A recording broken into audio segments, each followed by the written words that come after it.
I'm Liz Findlay, and welcome to this podcast series on inspiring spiritual entrepreneurs. We'll be chatting with some of the wonderful business owners who come to Starseed Business Networking. This is a free monthly meeting I co-host on Zoom with Steve Nobel, and you can find details of the next meeting on the events page of my website, lizfindlay.com.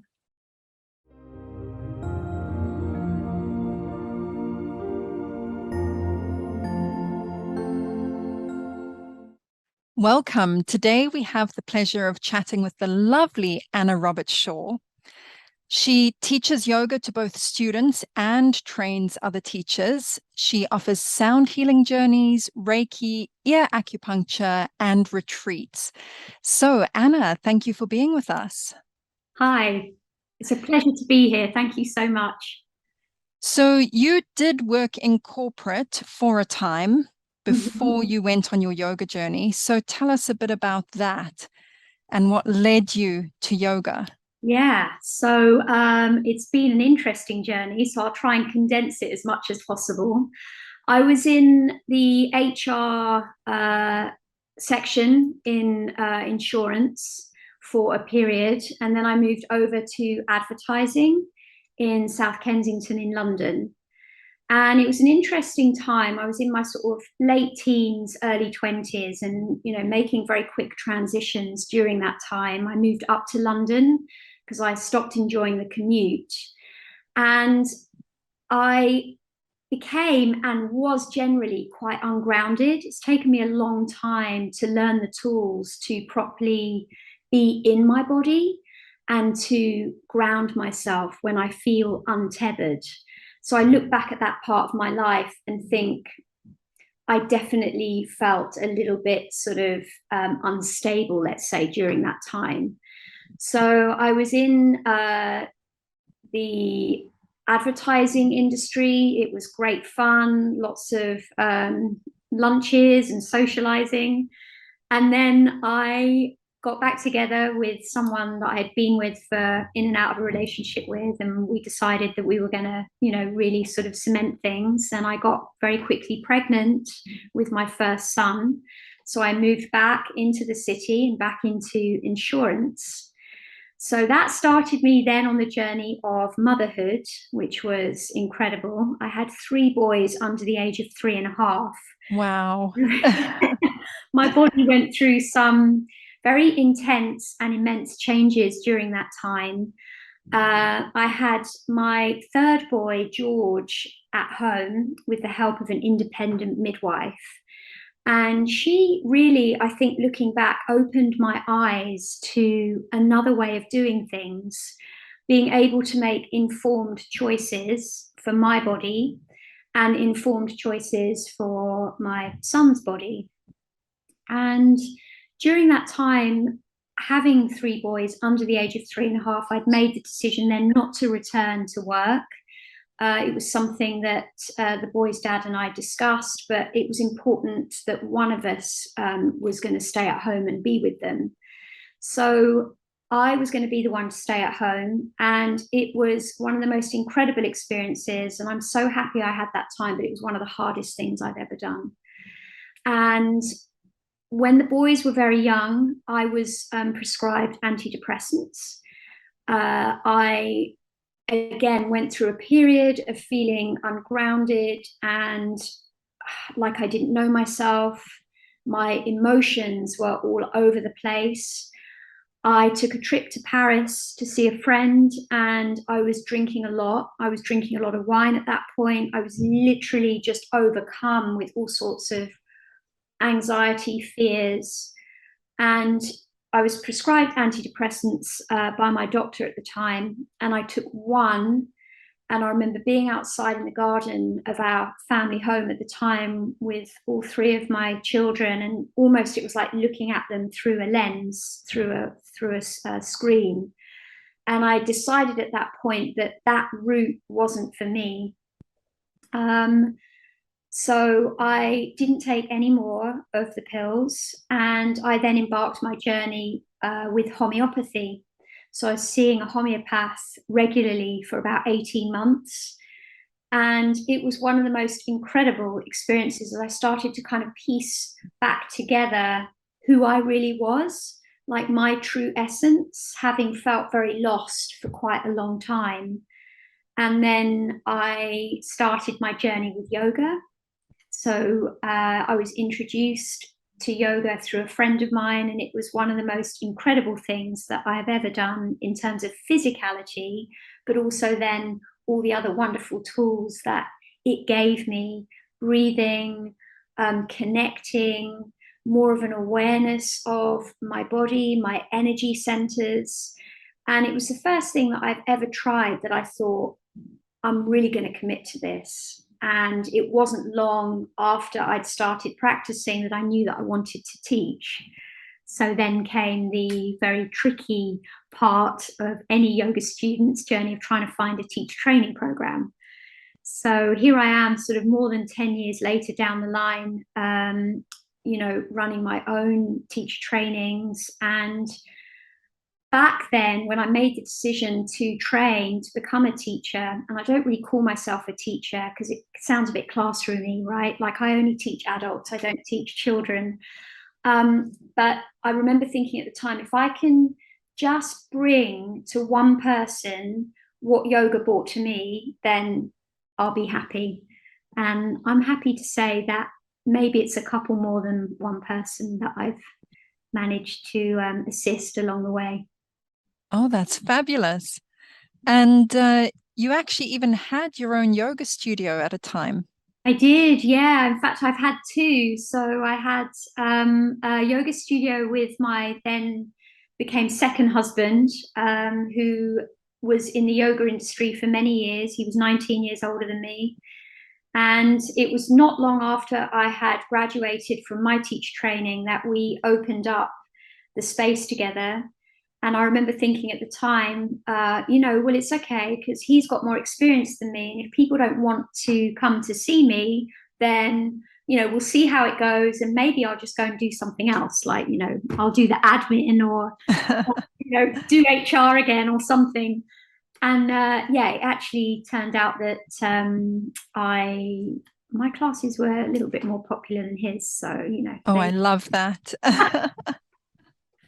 So, yeah. But studios, I've always vowed that I will never run another yoga studio. Hard work. Yeah, getting all of those time slots filled and making sure you have cover when you want to go on holiday. And people want you, and you know this. Yeah. You know this through the work that we do. It's very personable and people buy into the whole kind of, who you are. And you go on holiday or you go away and class numbers drop. They want you to be there for them. Yeah.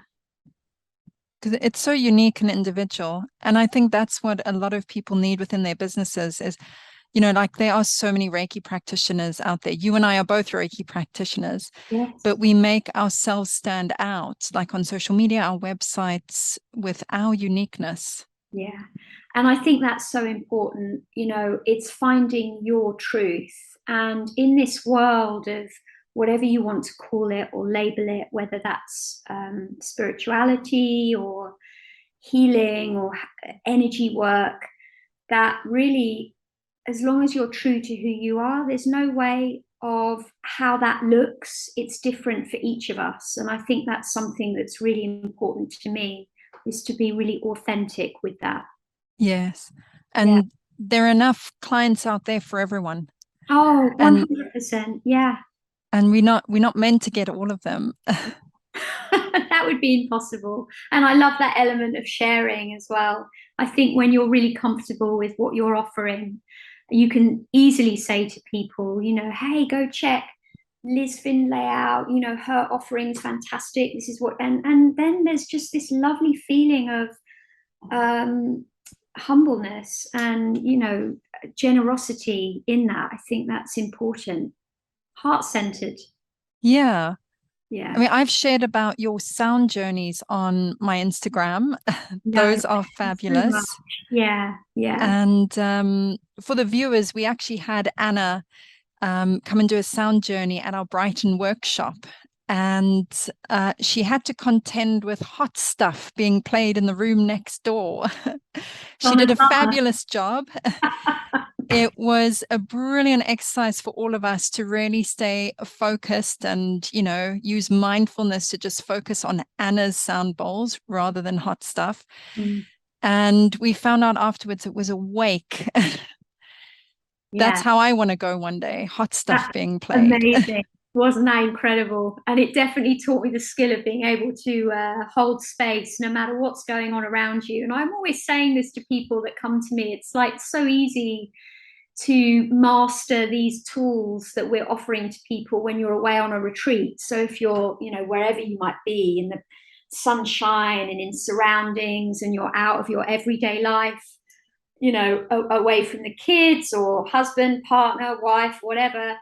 And then, you know, you're not in your everyday world. Whereas when we're able to like really hold space for ourselves in our own lives with all the hubbub and stuff that's going on, like that's the key. That's the key. It's all very well kind of taking yourself away from that. And don't get me wrong, like retreats are amazing. They're an awesome reset. But if you can start to master the discipline of being able to introduce, you know, important tools that keep us vital in our life force and in our energetic space, then that's where the magic lies. I totally agree. Love it. Yeah. And we've got hot stuff waiting for the next one. Fantastic. I can't wait. And so share with us one thing that has really helped you in your business. Okay. So it's what I call the snowball effect. So it's when someone once said to me, only do things that make your heart sing.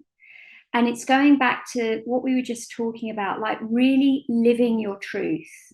Don't take on anybody else's ideals or ideology. You know, you can take bits of information that resonate with you, because when you start really living your truth and listening to your intuition, like that feeling when something just doesn't feel right, or maybe no should absolutely mean no, but your yeses are like yes, and you can feel that sense of like, oh, I've got to do this. Like that's how we should all be living our lives. And with that, in those decisions and in those choices that we make, creates more light, more vibrancy, more success, more vitality. And then once we start to emanate that, like we're always talking about, you know, it's like moths to a flame. So then you're going to draw more people in because people want a little bit of that. They're like, wow, you know, how do you do that? And then comes this process of being more boundaried. So I'm not into any spiritual bypassing, rose-tinted glasses. It's like there becomes a fierce layer of protectiveness in terms of your own space and what you're giving back to yourself. So all those levels of like self-care, self-love, again, that's banded around a lot on social media. Like, what does that actually mean? Well, it means many different things to many different people, and that's a whole other conversation. But absolutely making sure that your cup is always full. Yes. Because otherwise, in the industry that we're in, you're kind of then another snowball effect, like going into that space where we start to feel drained. And look, we all do it. It's never like a sort of, oh, I've got these tools, now I know what I'm doing. It's just that when we know the tools and when we know what we have to do, when we do experience those feelings, we just know what we have to do when we start to feel drained or tired out. And I think that's my daily practice.